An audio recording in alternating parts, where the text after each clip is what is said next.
Hi everyone, how's it going?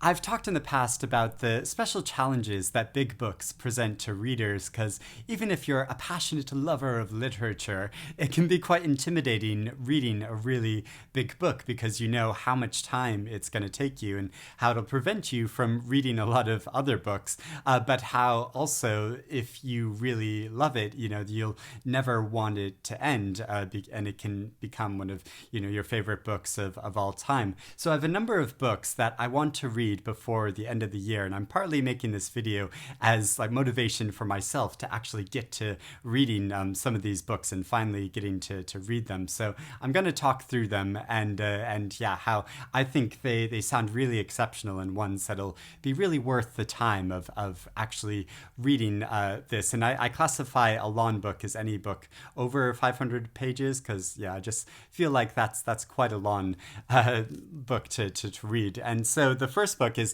I'm finally going to get to reading Hilary Mantel's novel The Mirror and the Light, which is now nominated for multiple book awards, of course, as everyone was expecting anyway. And I had started reading this book when it first came out. I read maybe 50 pages of it, but after the spate of reading the first two books in this series and how I just needed a break from all of this, but I'm committed to it. I'm finally going to get to reading this. I think I'm going to have some good long reading time over the weekend to really concentrate on it and get into the story. And I'm really excited to return to Thomas Cromwell's journey now and to see how the rest of his life plays out under Henry VIII and his tragic downfall as is recorded in history. So there's no big surprises that are going to happen in it, but the way Mantel writes about this period with such psychological and sociological insight, I think is going to be really worth the time of this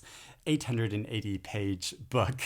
I also want to read Jeff VanderMeer's new novel, A Peculiar Peril, and this novel was sent to me from America as an early birthday present from my wonderful friend Christy. My birthday is not till the beginning of September, but she very kindly sent me some books early, so I really appreciate that. And I've never read Jeff VanderMeer before, so I want to take the tact of reading his new book first before going back and reading some of his shorter books, because this is around 640 pages long, and it sounds like such a wild story and a really fascinating epic. So it's about a man who is about to inherit an overstuffed mansion that belonged to his grandfather that's filled with curiosities, and how some of these items are clues, or he finds an actual door which is a link into an alternate Earth,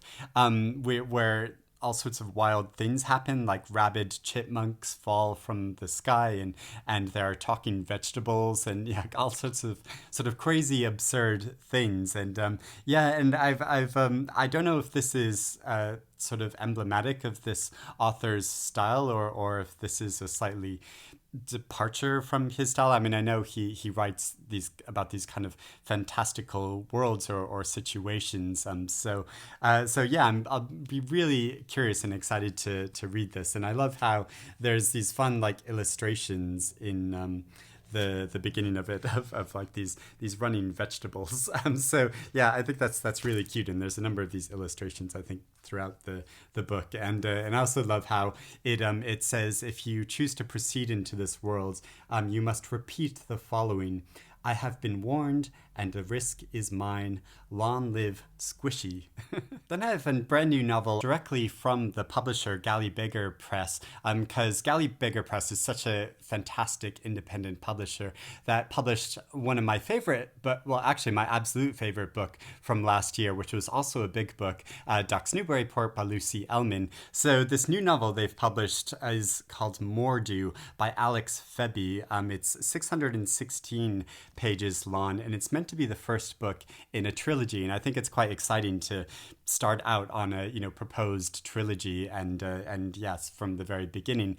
And this is a sort of literary fantasy novel. I'm not often that into sort of fantasy books, but yeah, these kind of literary fantasy books are kind of more my jam. So this is about a place called Mordu, where God is dead, and there's the master of Mordu who feeds upon God's corpse.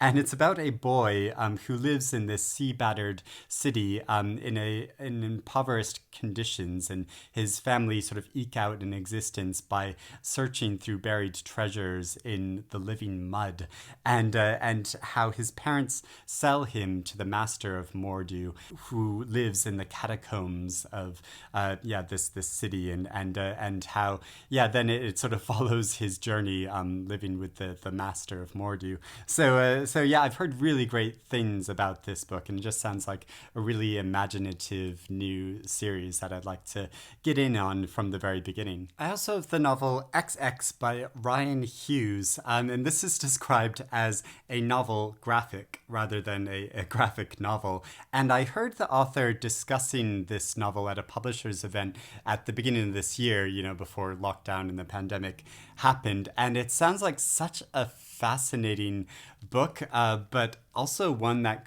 has the potential to go really wrong. Like, I was sitting there with my friend Anna at this publisher's event, and we both said to each other, this book is either going to be really brilliant or really horrible. So it's also the longest book that I have out of all of these books. It's 977 pages long, and the story is about how there's a station that starts receiving extraterrestrial signals, and they start to decode them. But they find when they step into this alien reality that it contains ghosts from the past, and so it's this whole mixture of reality where it might be the start of a battle with an alien race, but not a battle of territories, but of the mind.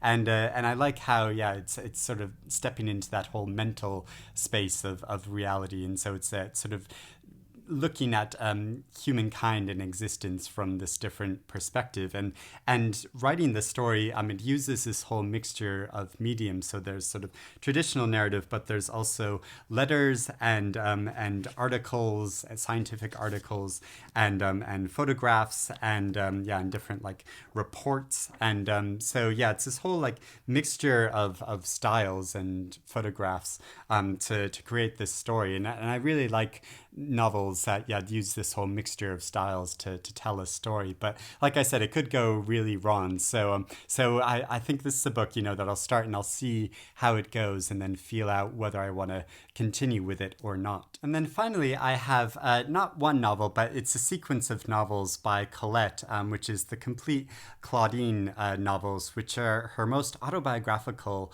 works. And I was partly inspired to go back and read these because, well, I had read Claudine at school a while ago and meant to read the other ones, but just never really got around to them. But then I was reminded of this when I saw the film Colette, starring Keira Knightley, which I thought was fairly good. I mean, it's not a perfect film by any means, but I thought it was quite good. It got a lot of criticism at the time, and actually I saw it at the London Film Festival a couple of years ago, and so I still have my ticket from that stuck in the book. So but yeah, I'd really like. It's just such a fascinating story about her life, because she was sort of prodded to write these novels by her husband, who was also a writer and who took credit for them at first, and they became such a big sensation in France, and then eventually she came out as the actual author of them, so I think it's so fascinating how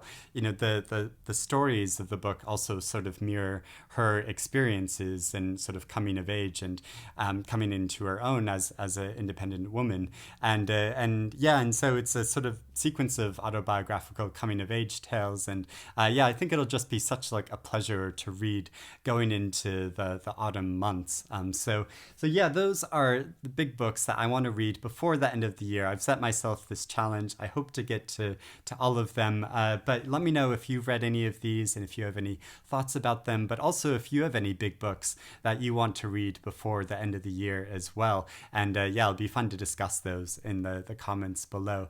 So hope you're reading good things, and I'll speak to you again soon. Bye.